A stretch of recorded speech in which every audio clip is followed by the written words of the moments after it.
Carl Jung said something so dangerous that his own colleagues tried to silence him. His publishers warned him, his friends begged him, even his closest students told him, "Do not say this out loud." But Jung refused to stay silent, because what he had discovered after decades of studying the human mind, after thousands of hours sitting with broken, searching, desperate human beings, was something so profound, so disturbing, so completely world-changing that he believed every human being on earth deserved to hear it. He looked at everything humanity had ever believed about God, every religion, every prayer, every temple, every desperate cry sent upward into the darkness, and he said, "God did not create you. You created God. And somewhere deep inside yourself, you have always known this. The question is not whether this is true. The question is, are you finally ready to understand why? Let me show you. Before anything else, you need to understand something crucial about Jung. He was not an atheist, not even close. He believed in God deeply, personally, profoundly. He prayed, he studied scripture, he spent decades exploring every major religion on earth. But his definition of God was something nobody had ever heard before. Something so different from what you were taught that when he first published it, the religious world erupted in fury. Jung worked with a priest once, a man who had devoted his entire life to God. 40 years of prayer, 40 years of absolute, unshakable faith. He came to Jung completely shattered. "I prayed my entire life," he whispered, "and one day I realized I have no idea who I was praying to." Jung looked at him gently and said, "That is not the end of your faith. That is the beginning of real faith." Because what Jung discovered about God was not that God does not exist, it was that God exists somewhere nobody had ever thought to look. Jung made a discovery that will permanently change how you understand everything you have ever believed about God. He said, God does not live in any temple, not in any mosque, not in any church, not in any holy book, not in any sacred mountain or ancient ritual or organized religion on earth. God lives somewhere far more intimate than any of those places, far more personal, far more real. He lives inside you. Jung worked with a woman once who had stopped believing in God after losing her child. She told him bitterly, "I searched everywhere for God, in every prayer, every church, every scripture." She paused. He was nowhere. Jung was quiet for a long moment, then said very gently, "You were looking in the wrong direction. You were looking outward. God has never been out there." She looked at him confused. "Then where?" she whispered. Jung placed his hand quietly over his own heart and said nothing more, because the real question was not where God lives, but who put him there. Jung said something that will shake you to your core. He said the human mind created God, not as a lie, not as manipulation, not as a fairy tale invented to control the masses, but as a psychological necessity, a survival mechanism so deeply embedded in the human brain that no civilization in history has ever existed without it. Jung called this the God archetype, a primordial pattern hardwired into every human psyche before birth that automatically generates the experience of something greater than yourself. He worked with a patient once who had a vision of God during a psychological crisis, blinding light, overwhelming love, absolute certainty of divine presence. The man came to Jung trembling. "I saw God," he whispered. "I actually saw him." Jung did not dismiss this.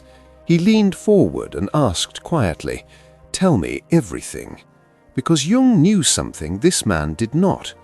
What he had seen was absolutely real, but where it came from was not where he thought. And the answer to where it actually came from will make you question every religious experience, every divine vision, every moment of spiritual certainty any human being has ever had. Here is something that should disturb you deeply. Thousands of years ago, on opposite sides of the earth, with zero contact between them, completely separate civilizations independently created the same God.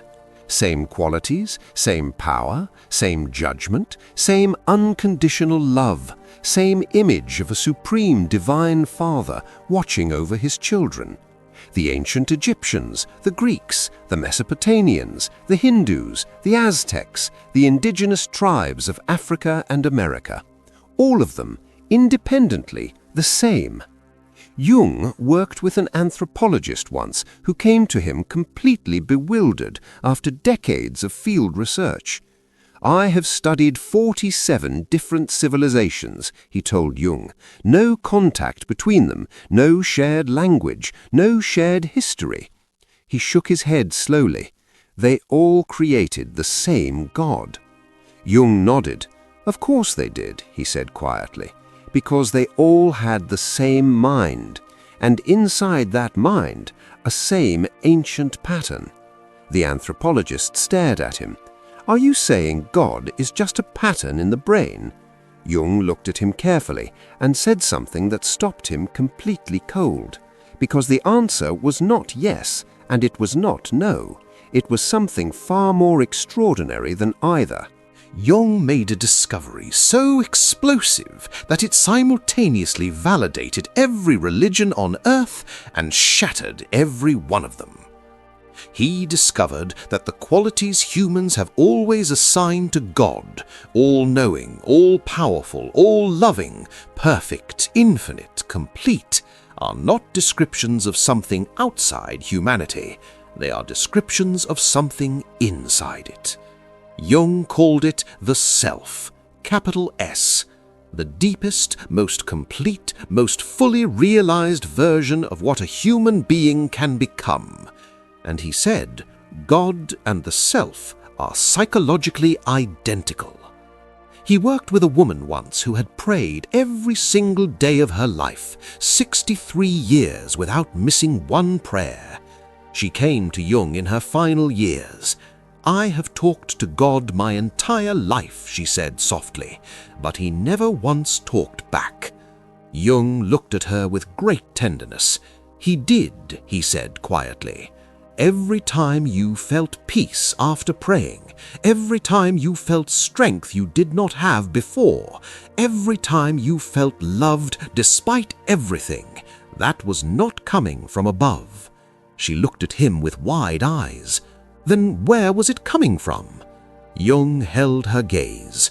"From the deepest part of yourself. And what lives in that deepest part will permanently change how you understand every prayer you have ever said." Jung said something that will change forever the way you pray. He said prayer is not communication with an external divine being sitting somewhere above the clouds, listening to 7 billion people simultaneously, deciding which requests to grant. Prayer is something far more extraordinary than that.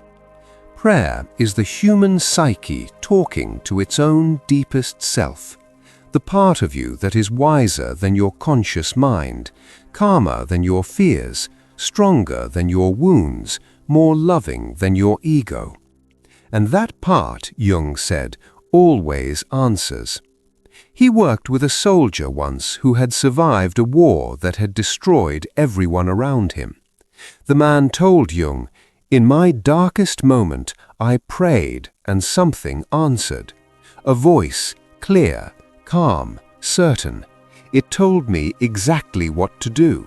It saved my life." Jung asked him, "What did the voice sound like?" The soldier thought carefully. "It sounded like me," he said slowly, "but a better version, a version of me that was not afraid. Jung nodded quietly.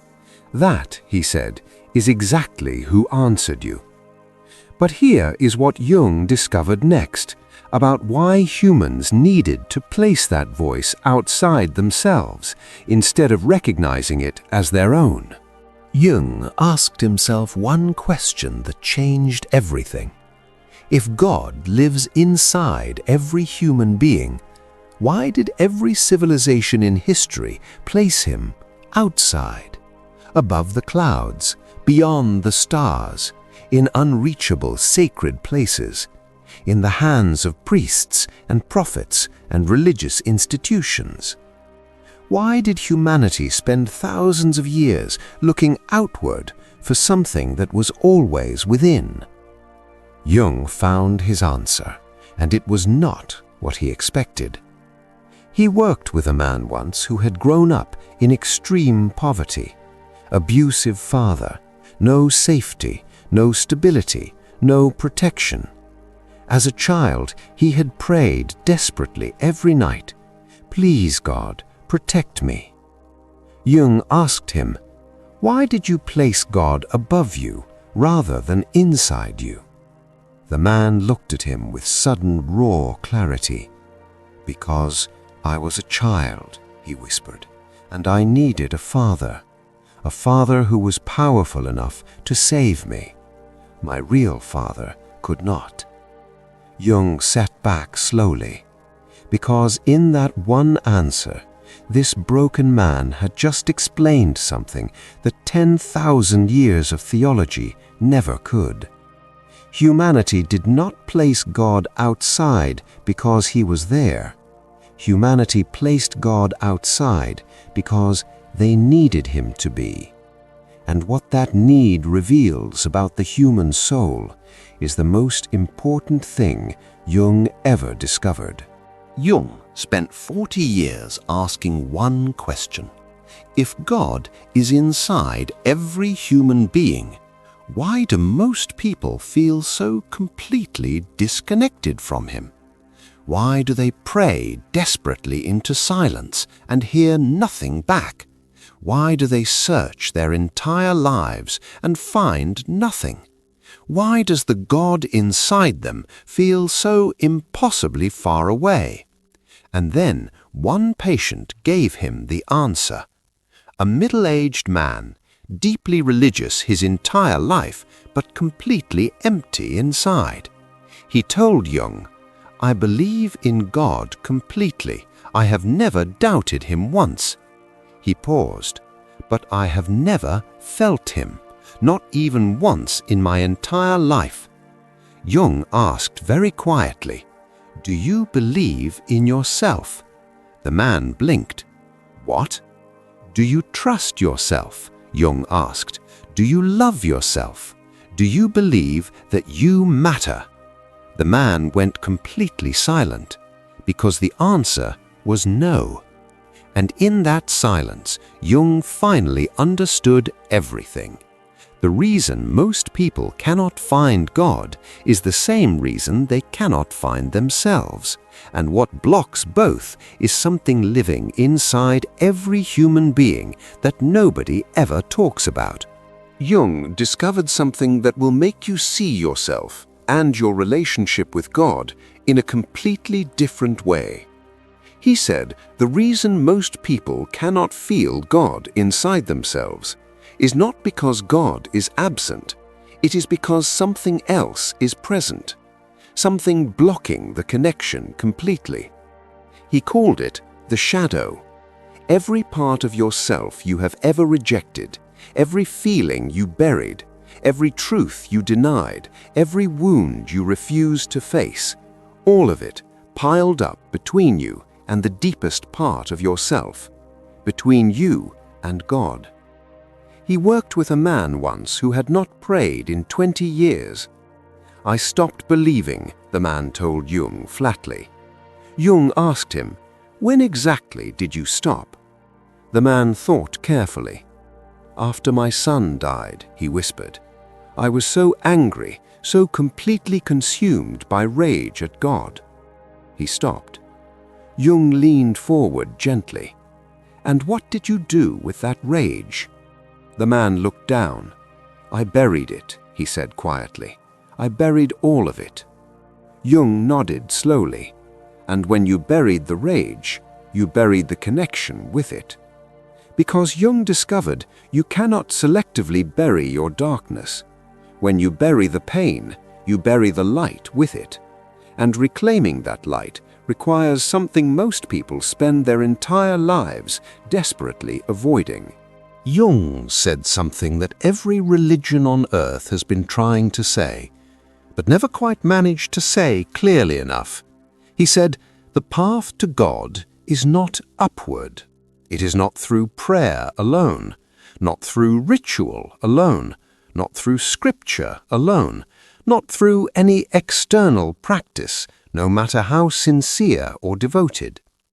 The path to God is inward, straight down, into the darkest, most uncomfortable, most terrifying parts of yourself, into everything you have buried, everything you have denied, everything you have run from your entire life. Because God, Jung said, does not live in your light. He lives in your wholeness, and wholeness includes everything. He worked with a woman once who had tried every religion, every spiritual practice, every meditation, every prayer technique imaginable. Nothing worked. She came to Jung exhausted. "I have searched everywhere," she said desperately. "I cannot find God anywhere." Jung looked at her quietly. "Have you tried looking in your pain?" She stared at him. "My pain?" "Your grief," Jung said gently. "Your anger, your shame, your fear. Everything you have been running from is exactly where God is waiting for you." She wept for a very long time because she had spent decades searching in light, never once realizing that what she was looking for had been waiting patiently in her darkness the entire time. Jung worked with hundreds of people who made this journey, who turned inward instead of outward, who faced their darkness instead of running from it, who stopped searching the sky and started searching themselves. And what they found changed everything. Not just their relationship with God, but their relationship with themselves, with other people, with life itself. Jung described it as the most profound transformation a human being can experience. He worked with a man once who had been a lifelong atheist, brilliant, rational, completely dismissive of anything spiritual. He came to Jung after a complete psychological breakdown, and Jung guided him inward, into his pain, his buried grief, his denied wounds, his rejected shadow. 6 months later, the man came back. He sat down quietly and said something Jung never forgot. "I found something down there." Jung asked, "What did you find?" The man was silent for a long moment. "I do not know what to call it," he said finally, "but it was vast and ancient and completely—" he searched for the word. "Loving." Jung smiled, because this man, who had rejected God his entire life, had just described exactly what every mystic, every prophet, every spiritual seeker in human history had always been trying to describe. And what he found answers the most important question this video has been building toward.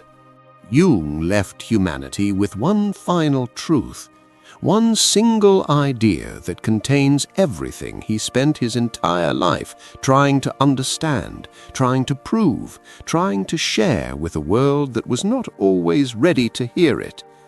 He said, "You have never been separated from God, not for a single moment, not in your darkest hour, not in your worst sin, not in your deepest shame, not in your most broken, most lost, most completely devastated moment. Never. because God was never outside you to begin with. He worked with a dying woman once in her final days, terrified of what waited on the other side. She grabbed Jung's hand. "Will God accept me?" she whispered, "after everything I have done?" Jung held her hand gently and said, "God is not waiting to accept you. God is not sitting in judgment somewhere above you.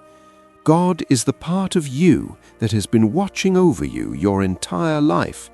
That voice that told you to be kind when cruelty would have been easier. That feeling of love that appeared when you least deserved it. That quiet strength that carried you through everything you thought would destroy you." She closed her eyes, and for the first time in her final days, she was completely at peace, because she finally understood she had never been searching for God. She had been searching for herself. Here is the conclusion. Jung spent his entire life trying to tell you one thing. The God you have been searching for, the peace you have been praying for, the love you have been begging the universe to send you, was never somewhere above you. It was never in any temple, any mosque, any church, any scripture, any ritual, any religious institution on earth. It was always here, inside you, in the part of you that loves without reason, that forgives without being asked, that keeps going when every logical reason to continue has disappeared. That is not human, that is divine, and it has been inside you since the moment you were born. So stop looking upward. Stop sending your prayers into empty sky. Turn inward. Face your darkness. Face your wounds. Face everything you have buried and denied and run from. Because God is not waiting for you on the other side of death. God is waiting for you on the other side of your own shadow. And the moment you find Him there, you will realize something that will change everything. You were never lost. You were never abandoned. You were never alone. You just forgot where to look. If this video opened something in you, subscribe to SYC Soul. Like this video, share it with someone who needs to hear this today, and leave one word in the comments. Just one word that describes what you felt watching this. You already know the word. It has always been there.